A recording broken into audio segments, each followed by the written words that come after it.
Today, Jeff Bajorek is back with yet another great idea. Think about the role you play in your organization. Maybe you're a frontline salesperson, an individual contributor. Maybe you're a sales manager. You lead a team of salespeople. Maybe you're a VP or help. Maybe you own the whole company. You know that there are people who expect things of you. You know there are results and outcomes that you are there to provide. You also know that there are things you need to do in order to deliver those results and those outcomes. My question to you is, are you doing enough of them? If you look back at your calendar over the last couple of weeks, yeah, I know you've been busy, but what have you really gotten done? You look ahead at your calendar. There's probably some white space there, probably not enough of those activities that you know you need to come up with as if they just come out of thin air, right? You know that there are things you need to do that you haven't planned to do yet. That same lack of planning is probably the thing that kept those activities off your calendar from the last couple of weeks.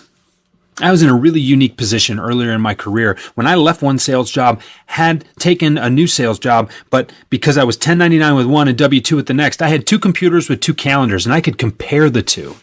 I will tell you that as busy as I wasn't getting a whole lot of work done. And I knew that in the new job, I had an opportunity to make a change and I took it. And I prioritized those activities that I knew would move the needle. And I knew that there were people who depended on me. I even had a bit of a microscope on me because I was the new guy, right? And I had to deliver, so I did. The result? Triple the revenue in a third of the amount of time on a weekly basis. Focusing on what works. Worked. And there are a lot of distractions. There are a lot of things that come up. There are a lot of meetings. There are a lot of conference calls. There are, customer service issues that are going to arise. Are you willing to set the boundaries? My tip to you is to look back on your calendar, look forward on your calendar, and identify whether or not enough of those needle-driving activities are on it. And then make sure they get on it. If you can do that, you are going to be successful beyond your wildest dreams. I don't care which role in the company you've identified yourself as.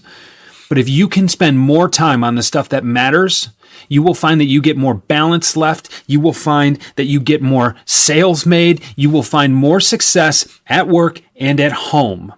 And you're going to feel more in control of all of it. All because you sat down for 5 minutes on a weekly basis and said, where are those activities going to happen and when are they going to happen this week? Where is that activity going to come from? When you can answer that question affirmatively and confidently, it's going to make all the difference in the world. That's my tip to you today.